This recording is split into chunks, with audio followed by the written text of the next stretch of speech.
everybody, Pete Bludworth with Corrections Unfiltered, a podcast where corrections meets conversation. Tonight we have Mr. Charlie Bueno. How you doing, Charlie? How's everybody doing? Good. Chris McConnell, sir. How you doing? Hey, everyone. And we also have a special guest host today. We have Mr. Tim Fasnacht. How you doing, Tim? I'm doing good, man. Thanks for having me. Great. So Tim is with Arc Tactical. We've had a podcast with Tim, and we've got a great show tonight. But first, we want to thank everybody for taking the time out of your schedule to watch these podcasts. We do want to ask you, though, please subscribe. Please hit the like button if you like the content that we're doing so we can continue pushing this content out. Our guest that we have tonight is Mr. Josh Ryle. Now, Josh has 25 years or more in the corrections business, whether he's been working in jails or whether he's been working in prisons. Also the director of the East Coast operations for Arc Tactical. Josh, how you doing tonight, sir? I'm doing great, Pete. Thanks for having me. I appreciate it. Hey, would you like to go ahead and give us a little bit more specifics about your career, some of the places that you've worked, some of the things that you've seen? Absolutely. I began my career early 2000 at Middle Tennessee Correctional Complex. It was a reception center just outside. Well, it's actually in Nashville. From there, I spent about 4 years. From there, I went to Davidson County Sheriff's Office. Decided to get my first experience in jail. I spent about the same amount of time with them, but in my youth, I was money-minded, not really career-minded. So I was chasing wherever paid better. And so then I had an opportunity to go to Lois DeBerry, which was a level 4 mental health penitentiary. And I spent about 2 years with them before I finally landed home at Montgomery County Sheriff's Office. And I've been with them ever since. All in all, I've spent roughly 7 years in prison and the rest of my career in jails. So I've been with Montgomery County 16 years now. Well, you definitely have an impressive resume, and we want to appreciate you and thank you for all the work that you've done, that you continue to do for the profession of corrections. So why don't we just go ahead and get right into this podcast? Yeah, I'll get right into it, man. I know I said this once, I'll say it again. Corrections is one of the most complex and challenging professions in public safety. But we already know some ugly statistics out there. For example, officers have a 40% higher suicide rate than the rest of the working age population. Divorce rates are sky high. By no means am I discouraging anyone from the field, but I am encouraging that we recognize some of these challenges and start aggressively addressing them. I've said this on one of our other podcasts, but it bears repeating. As a former complex warden, I've often told my staff, I want you healthy, happy, and productive, in that order. Talking is over. It's time for action. Josh, you heard that call for action and put together high-quality training that's helpful to any correctional staff member on day one of their career. Can you please tell us about that training? Yes, sir. Leaning off of what you just pointed out, which is acknowledgement. We know we have these problems. We've known them for our entire careers that we have these problems. But because we've been reactive in nature throughout history, we only focus on the end result. And then whenever we start to try to dial in what led us there, a lot of times we lean on the trauma of the daily interactive with a manipulative environment. That's not enough. There are things that actually change in us from day one, from the very beginning, because I don't know if you have noticed in your careers, but I see significant change from a new hire coming in the door, and right around that 6 month to a year mark, they're almost a completely different personality.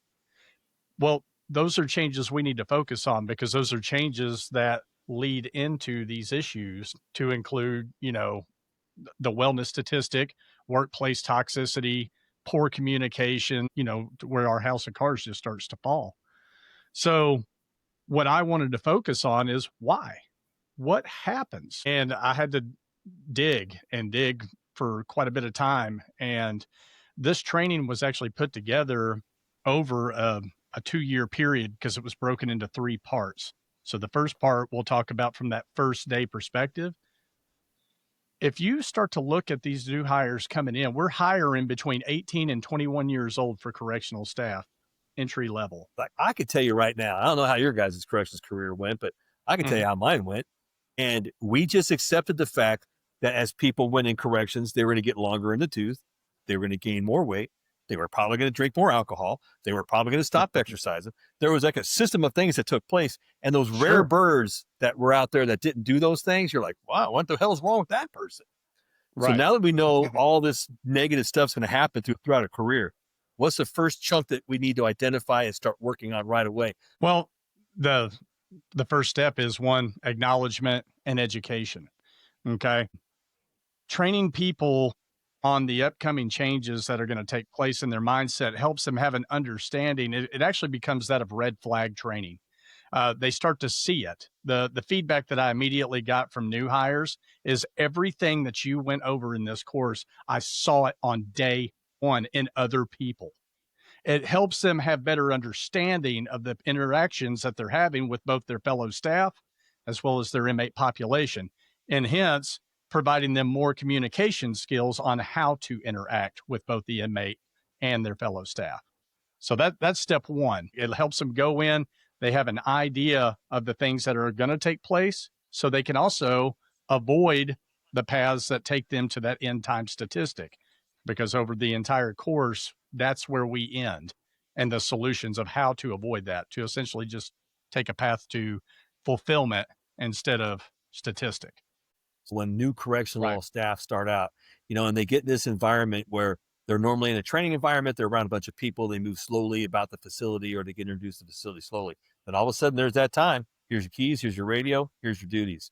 So what are some of the parts when you were talking about, the anxiety and the types of things that they go through? What are some of the best ways we can manage and handle that so that when they start out, they're going to have some of it? Let's face it, it's a prison and it's not a normal place for people to be. What are some of the things that they can do to kind of help prepare themselves for that?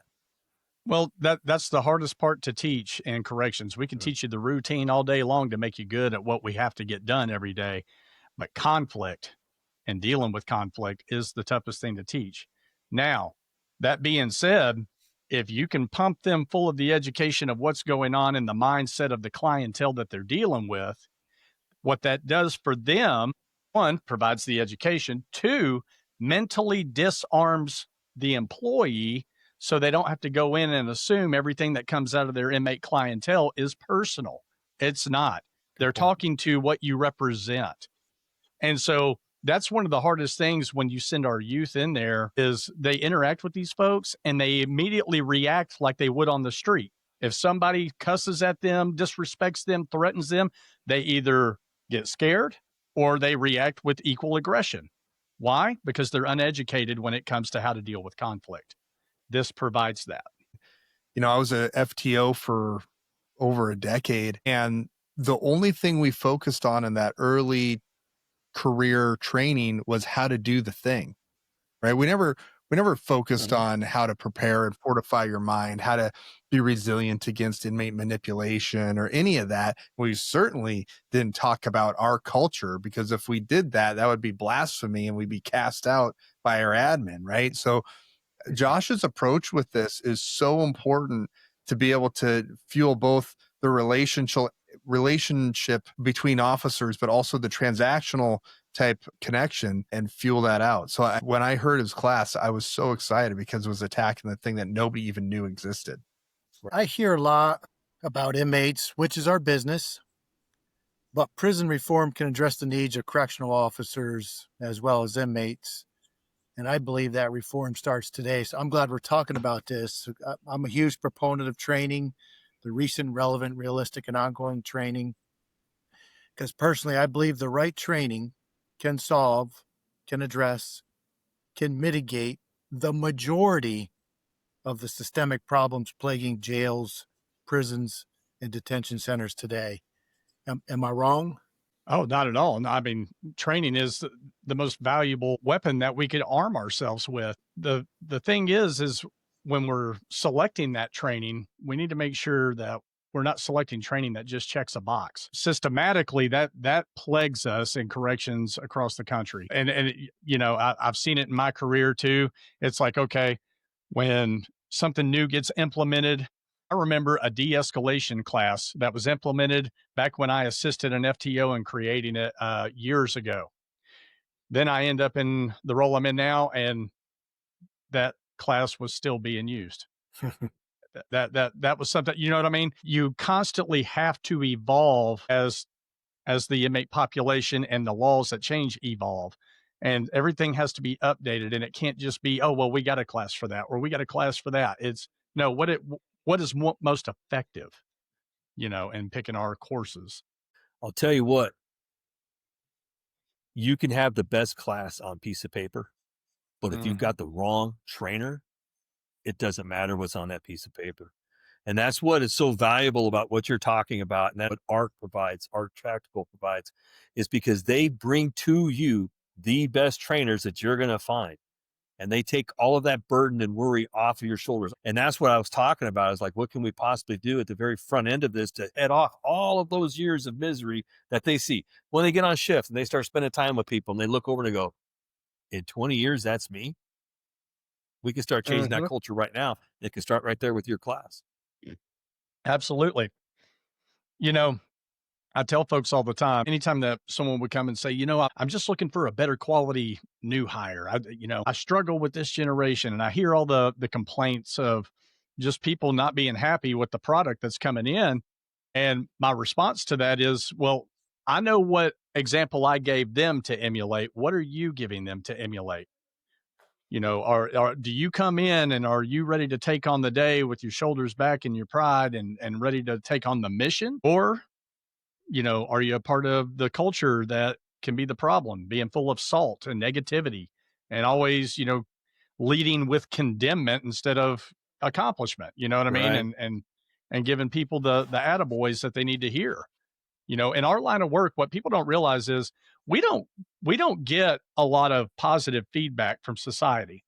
I don't hear people say, man, thank you for your service. That's just not something we've been used to in corrections. A lot of people don't even know who we are when we're outside and away from the facility because we don't walk around in what we represent our agencies in. So that means that this window to give someone that one up, to let them know, hey, you did a great job in this, that window is so small because we're the only ones who can crawl through it. So you've been teaching this class for a period of time, correct? Almost 4 years.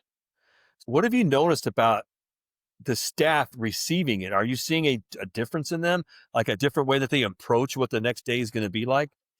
I was really impressed when we first ran that. We ran it as in-services. And the feedback that I was getting, because it's hard to teach your own. When I go to other states, you get the carpet rolled out for you. I come home and these are my colleagues who have seen me at my worst. They have seen, and now all of a sudden I'm up here speaking a whole new concept that they're not used to hearing from me. But that's also because I was never in a role to where I could actually address it. It wasn't my hill to die on at the time. Once I got put in this role, then it became the priority.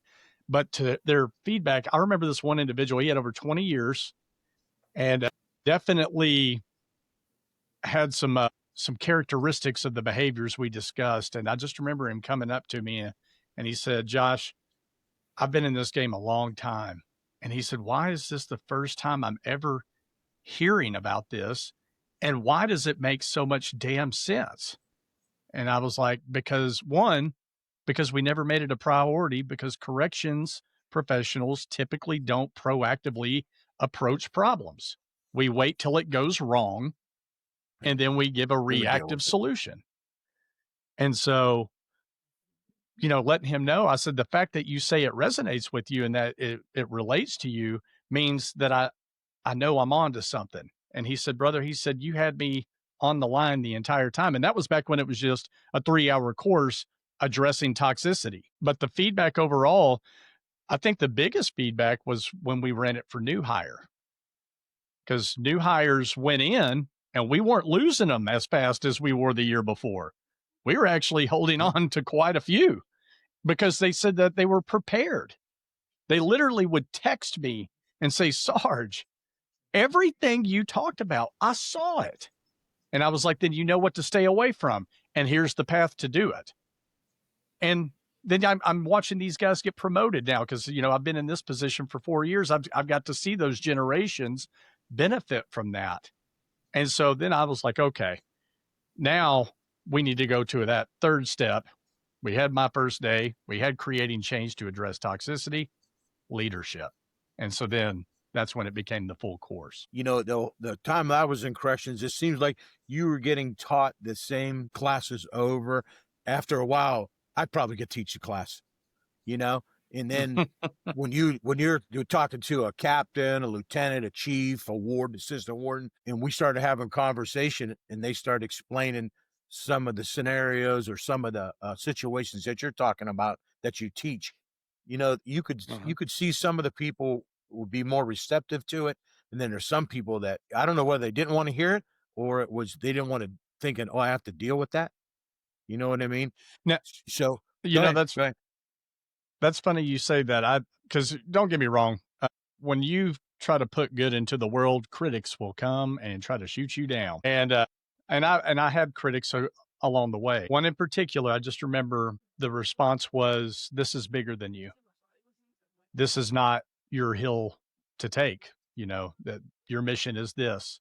You need to focus on this." And my response to that was, I'm actually surprised at your lack of concern of how much good it does and how much we address all these problems that we're dealing with by putting this education forth. I said, so I'll tell you what I'll do.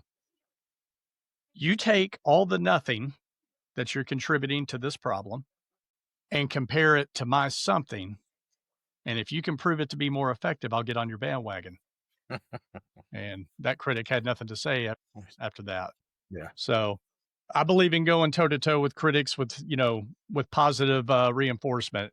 I don't try to feed it the same energy that it seeks, Yeah, and I believe that the longer you're in it and somebody is talking to you and it's sinking in and it's sinking in, that makes you a better correctional officer or whatever.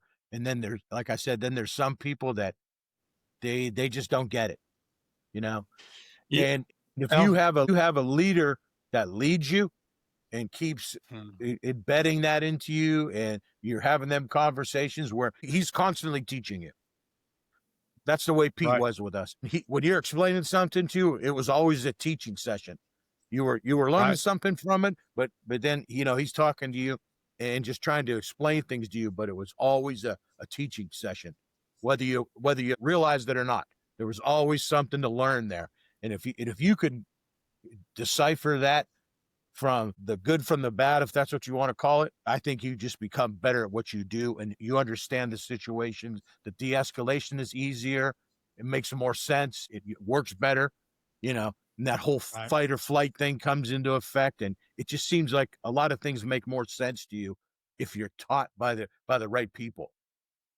Right. One of the things that I wanted to share was so far we think, Josh, probably 9 different states with you on our team, Yes.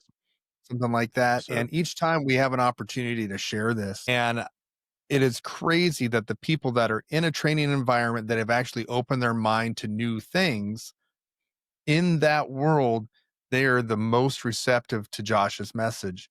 And it's amazing to see because they get it. They recognize that there's a problem and they want to do better, right? But like what Josh was saying, you can't be a rock star in your own hometown. Sometimes the only thing worse than how things are is change, right? We get some of that pushback. But I would bet for the COs that are listening to this, if you were honest, if you were totally honest with yourself, that some of the behaviors that have come on since you were hired are now being detrimental to your relationships with your coworkers, how you interact with leadership and the inmates, your home. And if you want to continue to do that, okay.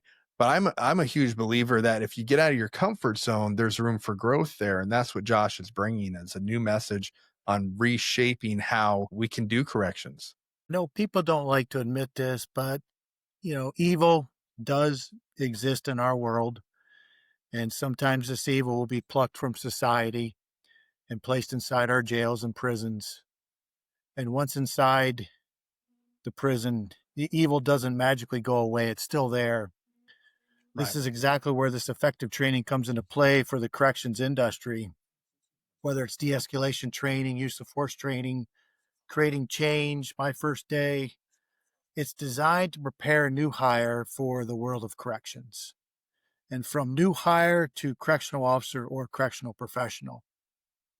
Josh, can you share a specific example of a staff member who went through this training and perhaps where they are today, you know, from like a phone call, a text, a face-to-face, an email, a success story, so to speak? Tim already knows what two people, it wasn't one, it was a married couple. And 4 years ago, they came through this training in its infancy, addressing the toxicity portion. And you know that this training is very personal, and it makes you really think in depth when you start to realize the things that have affected your life. And these two individuals, they came to me after the course, and one of the messages that I tell them is one way to make sure you always stay on track is someone who is like-minded in this way of thinking. That's who you surround yourself with. Be around people that are for you, that will not feed you negative advice that ends success. In doing that, you can always self improve. And so they did. And I literally became a contact for them on a regular basis throughout the last 4 years. I've watched these two evolve. I also watched them make life changes in their physicality. They are now entering bodybuilding competitions where they have lost significant amounts of weight. They are athletic. I've sent progression photos to Tim. I've kept him updated on these two. And it's just amazing to see the concept. And they said, looking at what you're doing today and that you're still pushing that message, you're changing people's lives. And we are so grateful for your contribution. And my response to that was, you know, it's amazing how we come full circle.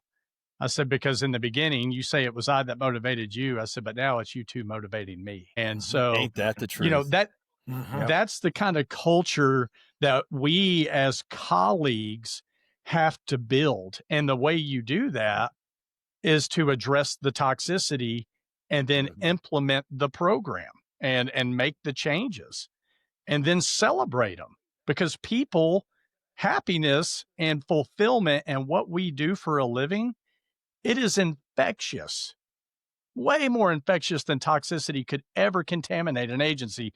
People like to enjoy what they do and the purpose they serve. And this trains them to do that. No, I was just gonna say, you know, toxicity and how we behave at work sometimes follows us in our home. Funny story, and I say this facetiously, you know, my wife has said to me on multiple occasions, man, I'm your wife, not an inmate. Take your warden face off and put your husband face on. And this is your home, not your prison. Perhaps a general reminder of my attitude, my behavior, but, you know, it just needed to be put in check. So again, we do take it home. I'd like to add to that too. You know, it's one thing to see your new ones go in and stay away from the problem, but the most rewarding is when you see your toxic change. That's a level. I had one individual that I'd known for several years. His goal was to hit the post side of things. And but man, he would self-sabotage. His negative filter was shaping his reputation, and he was just condemning his chances. And over the years, I kept trying to give him advice and pump him full of info, and he just wasn't to that point yet. He wasn't ready. And I remember after I broke away from him, I was a supervisor for a while. He reached out to me after we had started all this and started pushing it out across the agency. And he said, okay, what do I need to do? And I told him, I said, at this point, you need to be focused on changing the reputation. And the way you do that is to start applying these tools to your behaviors to where we take you out of the toxic world. Now you're going to be a solution to your supervisor's problem. That individual, I was at his graduation from his post academy to celebrate that because I was so proud of him. He turned away around. And that proves my point to administrators out there who have the mindset that, oh, if you become toxic, we get rid of you. Wait a minute. We taught them to be that way. Exactly. And if they can learn it, then they can unlearn it. We can train that out of them. And why not? They're worth the investment. Absolutely. The investment on a training is way cheaper than a new hire all day long. So if we constantly keep replacing problems with new hires, we're spending twice, 3 times, 4 times as much than if we would have just given the education. You do what you do because you love what you do. And you want to see things change. Like you say, that negativity needs to go away. And for me, just in conversation, when you're talking to somebody or you hear a group of people in the facility talking and they say, oh yeah, I remember what Josh told me. I remember, that's rewarding enough for me that Right. they retained what you said, and it made a little bit of an impact on them. And, to me, that's a great reward. Like, you don't know how you impact people until, it's either mentioned or, like you said, it just comes up somewhere, and that's all you needed. And that kind of, I think, motivates you to keep going and just keep trying to do what you do. Oh yeah, it pumps me up. It motivates me all day long, and just to prove that statement of fulfillment is infectious. That's what drives me to hit the ground running 100 miles an hour the very next day to do the same thing, no matter what I got to face. Because I always said I never, ever badmouth corrections, ever. When I was inside them walls, it was, I truly did I loved it. There's no disputing that. But if you bring that attitude in, I think that's infectious. Yeah, Josh said something a little bit ago about the effect later on down the line. And sometimes administrators, I left as an administrator, and sometimes at administrators, we get corrections officers that have been burned out, or they make a dumb mistake and lie about it, all those different things that come out on the employment side of things. And one of the things that we do is we do wrongful termination evaluations and stuff like that on the admin side. And the question that I always ask the agency that we're working with is, did you hire this person or did you make this person? Because there's no in between. You either hired somebody that was bent towards that, or some stuff happened while they're on their career, as it does, that we didn't resolve until it exploded. And I think Josh's training here really helps mitigate some of those things later down the line. And it is counter corrections culture, honestly. It is very different way of thinking than how we have in the past. But I think we're seeing the results of that. Hardest ways to fill shifts these days, right? Low staffing is one of the bigger issues. We can't send people to training. So now that we have undertrained people that are actually on, on the floors, what can we do to mitigate it? Well, Josh has an answer. And I think it's something that's really making a difference. Yeah. And just to play what you just said, I think that's that training versus discipline. And we even spoke about this a little bit earlier. Is this something that they tried to do and made a mistake? Or is this something they're not going to do and it's a discipline problem? And that's hard to distinguish sometimes, is that training versus discipline. Do we handle this on training or do we handle this on discipline? And that's something that's a point well taken that should be looked into. But Josh, I do have a question for you. Yes, sir. After this training, how do you help leaders sustain those changes over time, especially in high stress correctional environments where old habits can resurface? Well, that's where you stay on top of the training. There's no such thing as a one-stop, training that will save you forever. Because as we get away from the training, other experiences happen, distractions get in the way of things, and before we know it, we're lost all over again. This is an ongoing process. When we deliver this training, we leave the training with them because they need to continue teaching it, and they need to continue to expand on it, and to really dive down into the information that we provide them, because it's a lot. And it's a very aggressive, in a positive way, training that just really, when we go into all those behaviors and you see the people's aha moment. This light bulb just goes off all of a sudden in the middle of it. And that's where you really know you're on to it, because it's interactive and they have to be participants. They don't get the choice. So I don't know if you've ever been through a training with me. I know my friend Tim here has. I can get you to interact and talk with me. So what I try to give them is the breakdown for each perspective. So that way they don't have so much that they're trying to retain. So for example, that's what this training is, a training that's not meant for just boots on the ground. It's not meant for your mid-level leadership, and it's not meant for your administrators. It's meant for all three, and to get you all together. Because if we can get all three in the same environment, in a controlled environment, and now we're communicating solutions, then what you're doing is you're activating those mindsets to start providing solutions from their own perspective. This creates systematic problem solving. When you get that aha moment with them and they give you that indication that they are invested in making that professional and personal change, what is the type of information you pass on to them about how to do it and be effective at doing it? In order to gain acceptance, especially from correctional staff, you have to be on their level and they have to understand exactly what you're saying. And there's one thing that is common in all of us. We experience the exact same thing no matter what the functionality of our facility is. It's still a facility. So the type of incidents that we encounter on a regular basis, we can relate to no matter where we're at in the country as far as a corrections professional, right? So when you start talking about those behaviors and the simple ways that it just changes the way they think. So for example, when you talk about these behaviors that teach you to assume the worst in humanity, including your coworkers. When somebody calls out sick, we don't say, well, we hope they feel better. We say they just didn't want to come into work. Whenever somebody gets promoted, we immediately come up with the conspiracy answer of, oh, well, they only got that because they knew somebody. Yeah. We can't even celebrate a win because we're so contaminated by this way of thinking. But then it starts to taint your priorities.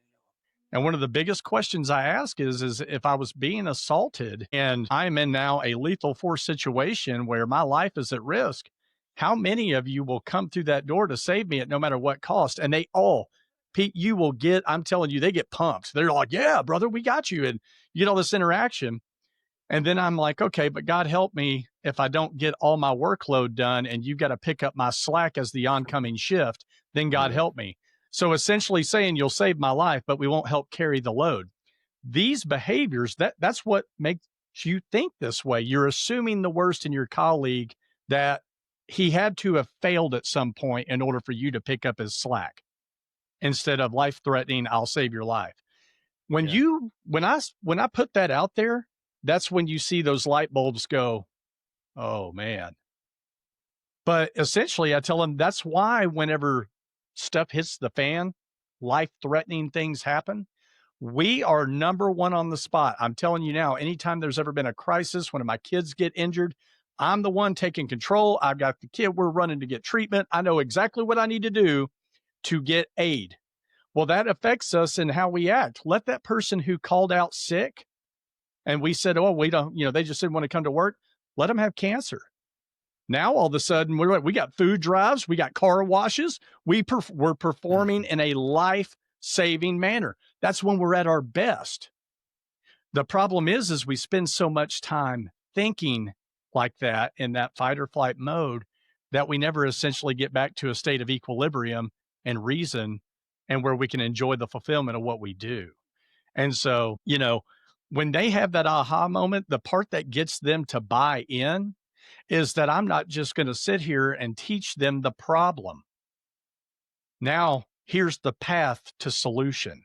Right. Here's the path to systematically break down how you think and steps that you can take along the way to reflect back to this. So that way, when you're having these problems, you can run them through this process and actually get a reality-based answer. Yeah. When you're in front of teaching, how many people do you are talking to, and you think that when you explain things that way, all of a sudden the light bulb comes on? Oh my gosh. Yeah. So literally just when I went over behaviors here recently in Massachusetts, you saw it. Everybody could see it. The heads immediately start nodding. People start getting comfortable in their chair and they start to lean in. And then I don't have to wait, 30 seconds of crickets to get answers and feedback. I'm getting them on point. Because they want to know more. They see we're on the right path, and now they're seeking that information. And it's an amazing experience. I've gotten to see it too many times. And that's why it has to be all fronts. Like you said, it can't just be one level. It's got to be, the line staff, middle management, upper management. They've all got to be on the same page with this, because it's very important that when they walk out of that classroom, that all of them are on board. that the officer understands, okay, my shift supervisor is now trying to make a change, or my supervisor is now trying to make the change. And I understand the changes they're making. And I understand why they're making the change. And I too need to change to be accepting of the fact that we're going to create this new culture out here. Well, I'm so glad you said that, Pete. You know, when one of the critics that I dealt with in the past, there was one thing that he said to me, and he said, you can't change people. You can't change people. People have the right to be how they want to be and all this. And this was the attitude on it. And I said, something? I said, you're right. I physically cannot change anyone. But if I can inspire and I can motivate and I can educate and provide them with the information they need for self-success, essentially, I'm teaching them to fish. I'm not providing them a plate of fish. I'm teaching them a way to get better on their own. And then the motivation is what makes them do it again, day in, day out. Absolutely. So if that's my only role, then mission accomplished. When you're in these classes, and there's so many different minds in there and so many different thought processes, do you find that difficult to bring everybody together to kind of think on the same lines? Not at all. As a matter of fact, my icebreaker is to get them to interact with each other. And so we lead with what has always been the number one feedback of what do we think feeds our toxic culture. And coming from a student's perspective, they come back with generational factors, number one answer every time. And when we go into that, what's really cool about that is, one, I will give them a chance to give me 5 examples. So from, I let my generation, us older guys have been around a long time. I'll let my generation give me 5 things that frustrate you with the younger generation. And then I disarm the younger generation because I'm like, hold on, guys, I'm going to give you 5 shots back at us here in just a second. But what's funny is when you get those answers, one, it's real funny to see how they have commonalities, because they too think that we communicate poorly, just on a different level. So for example, our generation reputation, this is feedback from the students, is that we don't know how to talk to people in corrections leadership. We tend to insult with correction of an action instead of just telling them, hey, this is what you did wrong. Here's what we need to do to fix it. We have to come at them in a very transactional, as if it was a personal thing, because that leader was trained under the same corrections culture that we're talking about. Now, you flip that to the younger generation, they've been raised on technology that we provided them. So when you look at text, email, social media, they don't have tone and tense and pitch to know the intent behind your message. And then they don't have the body language either. So here's the kicker. When you take someone who's grown up that way, and then you put someone who's very animated like I am, and then I come at them very transactional and maybe in an insulting manner, they completely shut down and they would just rather avoid communication altogether. And then we say they don't know how to communicate. We're the ones that fed the problem. And so when you get them talking about that, nothing is a better icebreaker than to laugh at your own behavior when you have those little light bulb moments. And just going through some of those exercises on the front end, you're now getting these generations to communicate because we're understanding each other's perspective. The other big kicker of why you want your administration in there is because this is also going to mentally disarm your staff of that imaginary conspiracy line in the sand that does not exist between your staff and your administration. We're able to create that open door of communication. And now when you hear problem solving, you're hearing it from everyone's perspective. Therefore, you can appreciate where they're coming from. It's just a really proactive way of just teaching people to talk and communicate. It's a cool experience. Yeah, I hope facility leadership hears this long overdue call to action to address these known, correctional challenges. Talk is over. It's time for action. You took that call in that action and created something great. Thank you for creating training specifically designed for the corrections community. Just like we tell inmates that reentry starts on day 1, we need to live by and tell every new hire training starts on your first day. Yep, absolutely. I'm a prison administrator. I want to make a culture shift. What can I expect when you show up? What are you needing from me to make sure that we can pull this off together? And that's what we talked about this before on the last podcast, was talking about there has to be the cost benefit to it.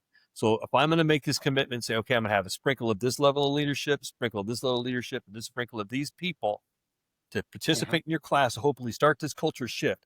To provide for me is the environment. As far as everything that I use to teach the course, I need the staff and the environment. Everything else I bring. Now, that being said, from an administrator perspective, I get to that when administrators look into training, they want to know exactly what are they getting. Okay. Mm-hmm. We essentially, in the administrative world, we look for the most bang for our buck. If we're going to spend it, we want to know that what all are we going to address? So to kind of, in a nutshell, give you an idea of all the angles of problem solving from an administrative level, we're going to work on your retention rate, because people who feel fulfilled in their daily career, they don't want to leave.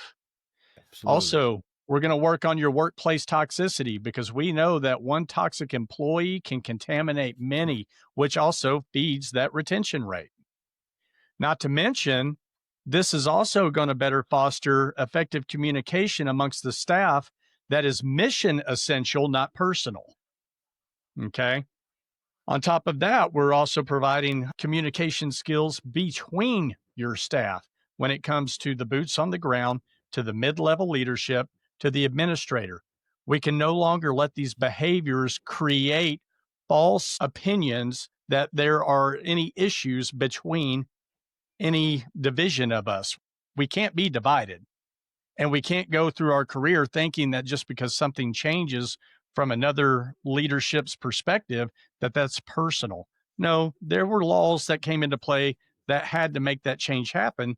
And as long as we're not fostering these behaviors, we're not going to continue to have that imaginary divide, because it doesn't exist. We created it. When you look at the list, the laundry list of problems that we're addressing, that doesn't even include the officer wellness, where people are healthier. Because I can train you physically all day. If I don't take care of you mentally, then you're not going to have the motivation and the drive to continue the physical path. We got to do more for that mental side, but not just focusing on the statistic. We got to focus on whatever that highway that takes us there. I'm now going to provide you a highway to fulfillment, not to the statistic. We need to go for success. Is there a follow-up program to this to make sure everybody stays on track? So my plan is to, one, leave them with the training. Also, on top of that, ARC Tactical, we pride ourselves in taking care of corrections professionals at every stage of their career. We provide contact info, open door, call us. If you need assistance in how to implement this change, as far as just processes that maybe that we've experienced in the past, we can provide that for you. We can assist you on those paths. A lot of times too, creativity gets stifled in corrections because we're limited by the policies and guidelines and procedures and, of course, the laws that we have to abide by. And because of that, we've always leaned on that system. So we haven't been able to get creative in nature on how to implement these changes. We're going to help you with that. And that's I think that's the big kicker, is when it's like, okay, how can we do this that doesn't cost money? We can help you on that, because there are things that you can do within your power for your staff that will motivate them to want to do more of the behavior that you're liking. And so that's what we're pushing. So it's constantly providing that open door of communication. And not to mention too, like I said, we provide them with the training. Several of these classes that I've taught, I taught to training divisions who then took it and pushed it to their people.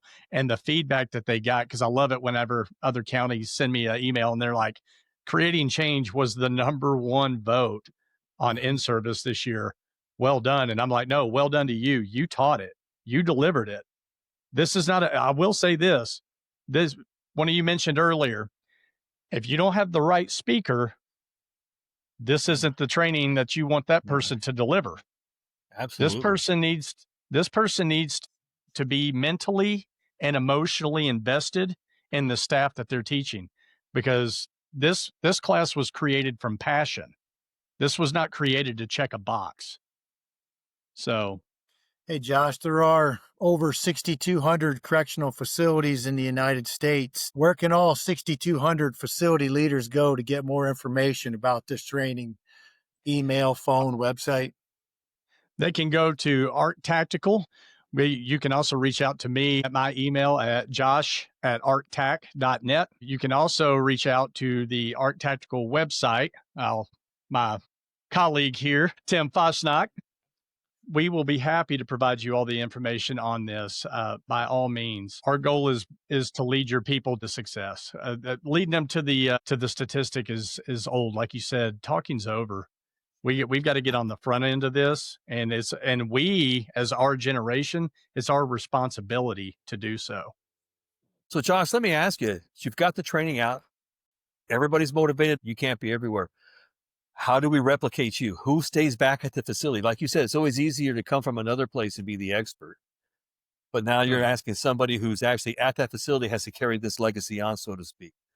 Absolutely. As a matter of fact, my current staff, they call that a Ryle recharge. I'll literally get a text and they're like, hey, I'm having a real rough time dealing with what I'm dealing with. I really need a Ryle recharge. And I'm like, send it, let's go. And so they'll call and they'll go over their problem. And, you know, it's funny because we lean back on the training to identify that problem and then send them on the path to solution. And just brief example, one was having some of those exaggerated thoughts where they just assumed that a supervisor was dealing with them poorly based off an expression on their face. And I said, well, did you speak to this person? And I remember the response. They said, well, no, because they had that get the hell out of my face new guy look. And I'm like, wait a minute, did they say that to you? And well, no, but that's what his face said. And I'm like, you do realize you just gave him a my face status, right? Like, just my face is this and this is the status. I was like, go have a conversation. And I promise you might actually find from their perspective that you're assuming the worst. Sure enough, they call me back and they're like, okay, that was actually the best advice. And I was like, just so you know, I'm going to tell that story to as many people as I can, because we all do that. But yes, to create those people, not to mention Pete, there is a system of behaviors and ways to obtain them that assist them in becoming a motivator, not just someone who's going to come in and learn a bunch of information. I have to be able to teach them how to be that motivator. And it's a detailed, roadmap, but they get all that information that they can reflect back to. And so I remember I used to have staff who would come along and say, Captain so-and-so looked at me this way, or they exhaled, or there was a situation that created them to think that there was some kind of an issue. And I would get them together, or I'd have someone get them together. And what they would point out to them is, while I was talking to you, I had just walked away from the phone call where 3 staff from the next shift called in. I was told there's an inmate who might have to go out to local hospital. I was also told that we might not be able to start count on time. I was also told that the meal is going to be late. And I'm sorry that while I was looking at you, all that rushed into my face. And I apologize. And that settled it. They had no idea how much pressure and stress is going on with that person who's trying to be the orchestra of all these different pieces of the band. And it actually created a better relationship, because what we started seeing was people were saying, well, how can I help? And it also helps them, going back to what you talked about in the very beginning, carry the weight, help carry some of the weight. Oh, yeah, absolutely. We're not in competition with each other, folks. Our mentality needs to be the superhero mentality. What did you not get done? And I'm here to take over. I'll see you in 12 hours. Mm-hmm. You know what I mean? We don't need to have so much judgment for each other and continue to feed that energy. I tell my message to my folks all the time, do not feed that energy to the beast, or do not feed that beast the energy that it seeks. Okay. That beast is constantly seeking that negative energy, and all it does is consume you, your colleagues, ends careers, it ruins lives, because you take it home to your family. And then you start to spew that to your spouse, your children, and you end up going down that statistical path. So when your spouse leaves you and you've lost your children, we've gone through custody battles. Now the statistics really kick in. We're looking to avoid reality. We want to get back into emotion. Here comes the alcohol. Here comes the other substance abuse or something else to fill the void of what we lost. So, Josh, we understand there's some big announcement that's coming out. This is going to be a premiere here on Corrections Unfiltered. What you got for us? Yes, sir. So, in our careers, we don't always get a chance to come full circle. Some of us just get from the start to the end, right? I've been lucky enough to become full circle once to one of my home jails, which was Davidson County Sheriff's Office. But here recently, I was offered a position from Tennessee Corrections Institute, and that goes into effect December 15th. So to be able to return stateside, even though I started with TDOC, this is still a state corrections entity. They are the state agency that's statutorily mandated to be responsible for inspection, accreditation, provide training to over 6,000 corrections professionals across the state of Tennessee. So, my mission has always been to reach as many corrections professionals as I can. And now with the state of Tennessee, that's a hell of a dent. I've got ARC Tactical to carry me for the other 49 states. So, and then essentially the world. Our goal is to help corrections in every way, shape, form that we can. And so now I feel between TCI and ARC Tactical, I now have the tools to get me there and to reach out to these folks. So I'm really excited to come full circle. Well, congratulations, sir. That's great news. Yeah, congratulations. Yeah, congratulations. Appreciate Well it. deserved. Yes. Thank you so Tim, much. you've got I to be appreciate it. proud.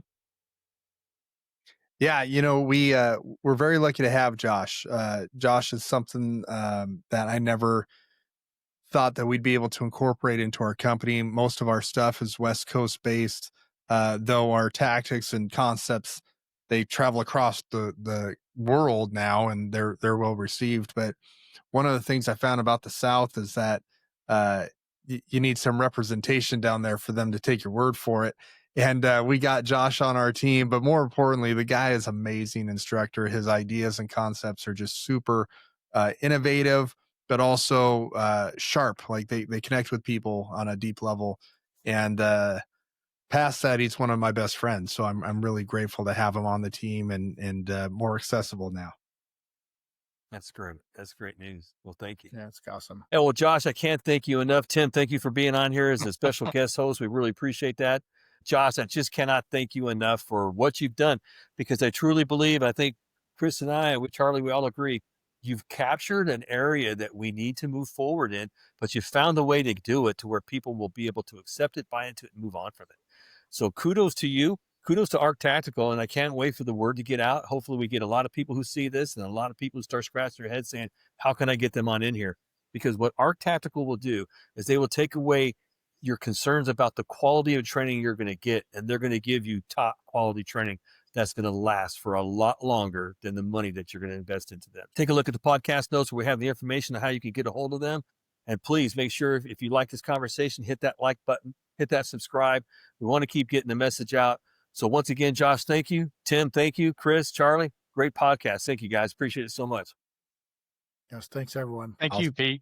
Thank you, I guys. appreciate it, Pete.